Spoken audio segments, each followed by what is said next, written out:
object is not to maximize. It doesn't make any difference whether the amount she gets doubles or triples or anything of the sort. The important thing is that she never worries about money the rest of her life.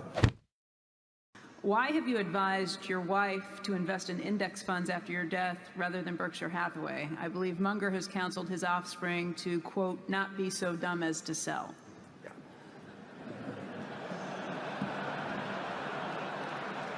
She won't be selling any Berkshire to buy the index funds. All of my Berkshire, every single share, will go to philanthropy. So that I don't even regard myself as owning Berkshire.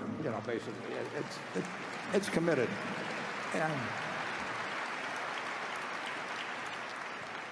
And so far about 40% has already been distributed. So the question is, somebody who is not an investment professional will be, I hope, reasonably elderly by the time that the estate gets settled.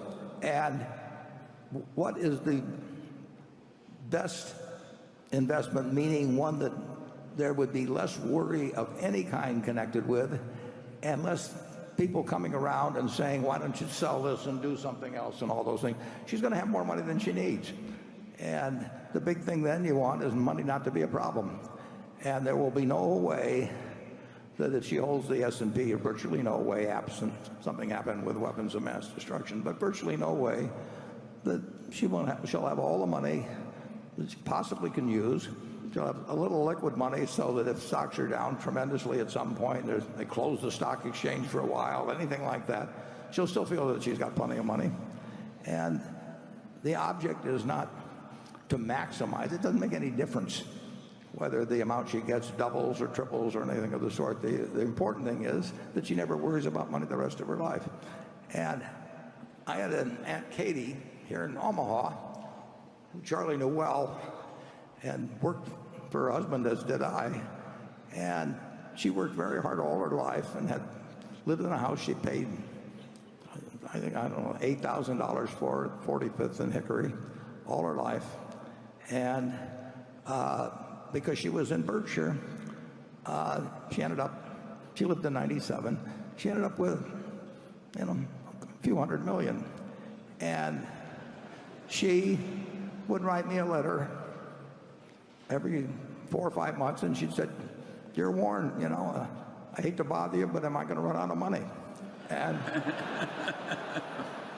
I would write her back, and I'd say, "Dear Katie, it's a good question, because if you live 986 years, you're going to run out of money." And then about 4 or 5 months later, she'd write me the same letter again. And I have seen, there's no way in the world, if you've got plenty of money, that it should become a minus in your life. And there will be people, if you've got a lot of money, that come around with various suggestions for you, sometimes well-meaning, sometimes not so well-meaning. So if you've got something that's certain to deliver, it was all in Berkshire, they'd say, well, if Warren was alive today, he would be telling you to do this. I just don't want anybody to go through that. And the S&P will be I think actually what I'm suggesting is what a very high percentage of people should do something like that. And I don't think they will have I think there's a chance they won't have as much peace of mind if they own one stock and they've got neighbors and friends and relatives that are trying to do some, like I say, sometimes well-intentioned, sometimes otherwise, to do something else. And so I think it's a policy that will get a good result and is likely to stick. Charlie? Well, as Becky said, the Mungers are different. I want them to hold the Berkshire. Well, I want to hold the Berkshire too. No, I don't like the. I recognize the logic of the fact that S&P algorithm is very hard to beat. In a diversified portfolio of big companies, it's all but impossible for most people. But I'm just more comfortable with the Berkshire. Well, it's the family business. Yeah. But I've seen too many people as they get older, particularly, being susceptible and just having to listen to the arguments of people coming along. Well, if you're going to protect your heirs from the stupidity others, you may have some good system, but I'm not much interested in that subject. Okay.